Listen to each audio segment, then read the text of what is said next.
Thank you. Thank you very much for the invitation to come speak here. I have made quite a few friends at RIKEN in the years that I've been involved with ADAC, and we've had several collaborations with people at RIKEN, and I always enjoy coming to Japan. So thank you very much for the invitation. This looks like a science talk, and it is going to be a science talk, but what I really want to show in this presentation is what we've been able to do with a development team over a number of years to prepare them for what is coming. So you could call this preparation for Summit Next. Of course, we don't have Summit anymore. We have Summit Next, which is Frontier.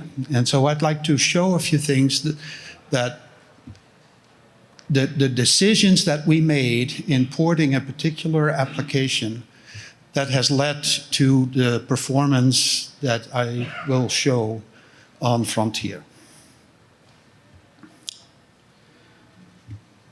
So this is non-orthogonal configuration interaction. This is a computational chemistry technique. I assume there are not that many chemists in this audience, so I'll keep that to a minimum. The talk about the chemistry, but I need to identify a few things that are going to be important in the rest of the talk. First, what we do is, this is non-orthogonal CI for fragments. So we do quantum calculations on small molecules or fragments of molecules at a level that includes static correlation, so this is the FugakuNEXT method that we're using, on small fragments and on different spin states of these fragments. And we do this individually. So we optimize all of these fragments individually, which leads to the consequence that these wave functions that we get are non-orthogonal to each other because they're independently optimized. Then for the total system, we take these wave functions and we make an anti-symmetrized product wave function for a larger system. So if we have 3 molecules in our system and we have these 3 individual fragment wave functions, we just do this multiplication with, of course, a number of rules. This leads to yet another level of expansion in the description of the wave function. Once we have that, and we call these many electron basis functions, we have these combinations of different spin states. So we have the blue fragment and the red fragment here. This would be both in the singlet ground state, and then we have one in the singlet excited state, and the other one in the singlet ground state, et cetera, et cetera. So this defines these complete wave functions in terms of eventually the Slater determinants that came out of these FugakuNEXT wave functions. And the calculation of properties is then given here. This would be a property G, that is the expectation value for a property G, which is a sum over the atomic orbitals or molecular orbitals that we use in describing the fragment wave functions with this operator. And then we have this S function here. That's the overlap. For orthogonal methods, that would be a very simple matrix. It's basically a diagonal matrix, so it disappears. For non-orthogonal, this is the problem area. This is what makes this a very expensive method. Once we have this, we can calculate electronic couplings between states, which is basically the probability that a transition between these states can take place. So this, when it comes to the chemistry. Well, this is an example. This is a motivation as to why we do this work. So if we had 3 molecules all in the ground state and we capture a photon, we shine light on it, then one of these molecules may end up in a singlet excited state. And then different things can happen. We can have the singlet excited state move to a neighboring molecule.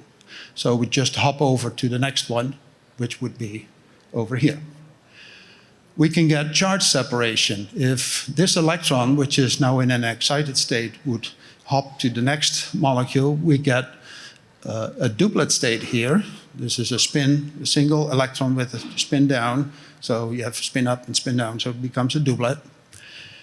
And you would have a positive molecule here and a negative molecule where the electron went to, and then that can diffuse and you would get an electron hole pair. You can also get what is called singlet fission. And that is when the singlet excited state separates into two triplet states. If you have two triplet states where you have two electrons all with the spin in the same direction, then that couples to a singlet. So this is an allowed transition.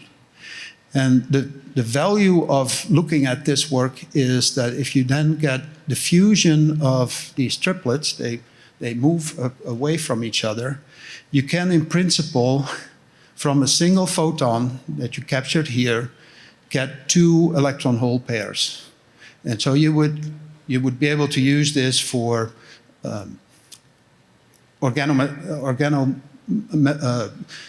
derived electronics. You could use this for photovoltaic materials. It would be a way of capturing two electrons from a single photon. This is a molecule where this happens. So we do these CAS-SCF calculations with additional dynamic correlation correction, and you see that if you have an excitation to the singlet excited state, you can get this transition to two triplets that have roughly the same or slightly lower energy than the singlet excited state, and that is true here. This is slightly negative, the 2 times the triplet state energy minus the singlet excited state energy. Then we can go look at how things evolve in a collection of these molecules. So if we have a singlet state on the first molecule here, where it's regular, and you would create this double triplet here. If this is a positive number, then that means that this is something that can occur. If you do this in a disordered system where we do some molecular dynamics at a particular temperature, then you can have situations where this even becomes larger. So this is a process that can happen with this particular molecule. Then here is the transition from a singlet on a single molecule to a singlet on a neighboring molecule. This happens at a fairly high rate when it's a singlet. It happens much less in the case of a triplet. However, triplets have a longer lifetime, so it will happen. So let's look at the computational complexity. So now we get into the really computational part. If we have, for example, an indolonaftiridine trimer, that's the molecule that I just showed, and we calculate the number of slated determinants in a single fragment. Then with CAS44, which is really not the kind of level that we want to do, you would get an expansion of 40 determinants. If you do CAS88, which would be a better method to use, you get close to 5,000. If you then construct the multi-electron basis functions for the 3 molecules, you get 60-some thousand. In the case of CAS44, you get 24 million in the case of CAS88. And if you then calculate the matrix elements for the Hamiltonian, for example, that gives you the energy, you get here this number of contributions to a single energy calculation, which for CAS44 is still doable, in the order of tens of billions. If you go to CAS88, this is really out of the question, even if you had multiple frontiers. So what do we do? This is a team that consists of hardcore computational theory folks and computational folks. So first, we look at the method that we are going to implement. We can transform to a common molecular orbital basis, which will reduce the size of the integral list, and I'll show how this works in a minute. We can look at the coefficients in front of the slated determinants in the expansion that we use. If those coefficients are extremely small, and the product is even smaller, then we may not have to calculate those because they don't contribute. Then the expression that I showed for a single determinant pair is actually very much independent of all the other contributions. So this asks for doing things in parallel. And then finally, we need to implement these for a GPU-accelerated system. So first, molecular orbital basis transformation. So if we had these three states for a single fragment, and we optimize these independently of each other, they each have their separate set of atomic orbitals. And if you make this product, now you get a very long list of atomic orbitals that you need to take care of. But there's a large dependency in this, linear dependency. If you have an atomic orbital on one of these fragments, it will be very, very similar to the same orbital on the next fragment. So what we can do is diagonalize this overlap matrix and then take only those vectors with the highest eigenvalues. So this gives us a tunable parameter. And we will see in a second what that means in terms of the cost of the calculation. So then we transform these integrals from the atomic orbitals to the molecular orbitals. So now everything becomes, all the matrices that we use have the dimension of the number of electrons, which makes it a lot easier to deal with. So here is what happens if we do this transformation to a common molecular orbital basis. On the horizontal axis here is minus the log of this threshold that we apply. So if you go further to the right, where's my pointer? Here. Further to the right in this graph, you make this threshold tighter and tighter and tighter. So it becomes more and more expensive, but also more and more accurate. So we're looking at the energy levels for this particular molecule, which is an anthracene dimer, and we see where this converges to a value that we're happy with. So if you look at all these energy levels here, it basically converges at 10 to the minus 4 for this tunable parameter. But if you look at the number of integrals that we need to evaluate, which is over here, it is much, much lower than the number of integrals than what we would have used with 10 to the minus 8. So this can give us an order, if not 2 orders of magnitude, reduction in the number of integrals that we need to evaluate and process. Now this is per slated determinant pair. I also said we can look at the CI coefficients, so the product of the coefficients in front of the slated determinants. And this is for a benzene dimer, did something similar. So this is another tunable parameter that we now have on the product of the CI coefficients. And this gives the number of determinant pairs left if you apply that threshold. And again, going to the right in this curve, you go to a tighter and tighter threshold. And if you look at the energy levels where they are converging, it is somewhere between 10 to the minus 4, 10 to the minus 5, they are converged. And again, we get an order of magnitude, if not 2 orders of magnitude, improvement in the performance. So now we need to implement it. Now the theorists have done their work. Now it comes to time to have the computational scientists do their work. So we want to optimize for performance, obviously. So we want to parallelize over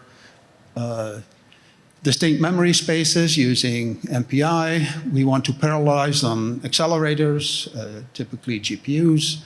And we want to parallelize using a multi-threaded method if we are running on a CPU-only system. And we want to be portable. The time that it takes to develop these codes is probably the same as the lifetime of the machine that you put on the floor. At least in the US, we have a 4 to 5 year span, and then we build the next machine, which may be different. So we want the code to be as future-proof as possible. And we want the code to be robust. So if something happens, mean time between failures on these machines is measured in hours. And if something happens while your job is running, you'd like to preserve what you already have done. So either through real resiliency, that you can go further with 1 or 2 nodes less than what you started with, or with a checkpoint restart. So we use a master worker task-based execution model. We leave everything that we need throughout the calculation in memory, so we do as minimal communication as possible. And we also try to avoid any global synchronization or reduction operation. So everything is completely asynchronous. We use OpenACC for GPU acceleration, or OpenMP with target offload for AMD systems. And as much as possible, we use solvers that have been optimized by the vendors. And then CPU acceleration we do with OpenMP threading, and then resiliency, we want to be tolerant for hard faults and have checkpoint restart. So this is what it looks like if we implement this, what we did on Summit. We have a single master process, and all the worker processors are divided over the nodes. The problem that you potentially can see here is that the master is communicating with a large number of workers. And especially on Frontier, we ran into a problem that the MPI implementation was not able to handle the number of workers communicating with a single master rank.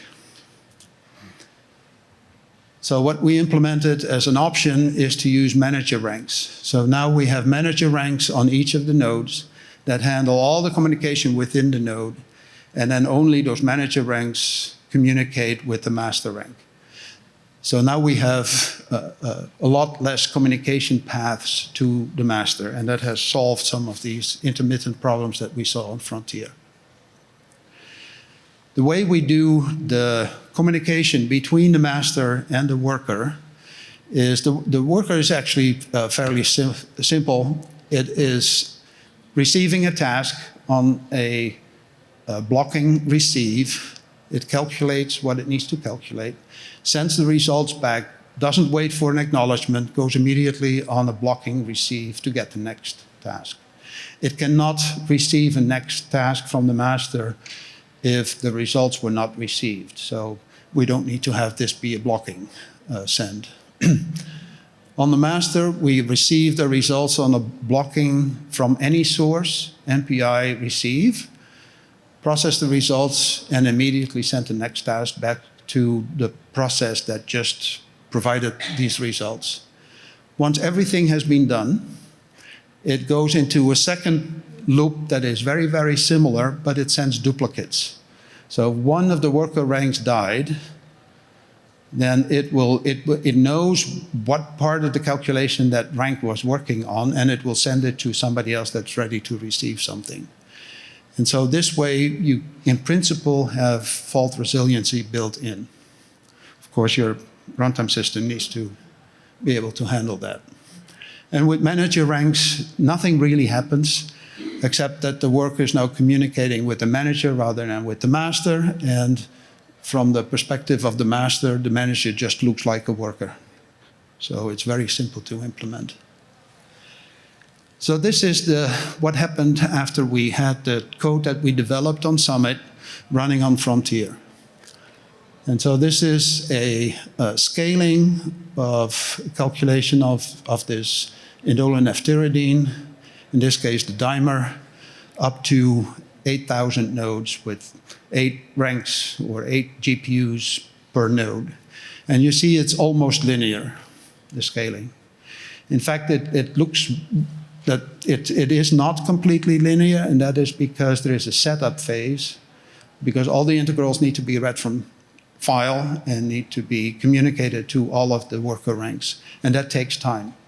And that takes about this amount of time, but this calculation is done so quickly. This is done in what, about 2 minutes, that it becomes a significant fraction of the time. So if you go to much larger systems where the setup phase is compared to the cost of the calculations much smaller, it will be almost linear. And this is without having done really anything much to the code in going from Summit to Frontier. So this is making a code future-proof. I'm not saying that this will happen with Discovery, which is the next system that we will have after Frontier.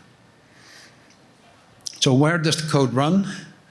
We've developed it initially on Titan and on Summit.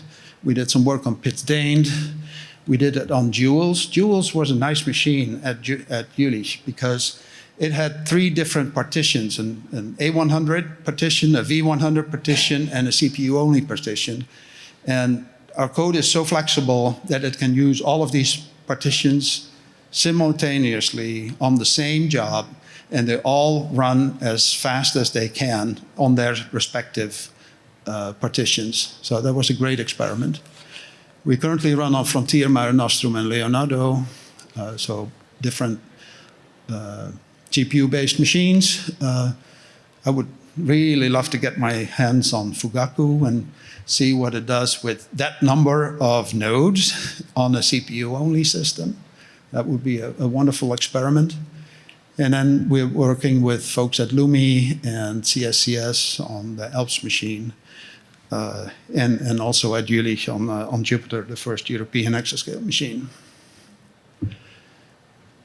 So this is a team that consists of people that are really well-versed in development, software development, and the folks that do the computational theory. And that is the perfect combination of getting a code to scale and be ready for the next machine. So with that, I thank, of course, the sponsor of this work, DOE, and the folks in Spain, and I thank you for your attention. Thank you very much.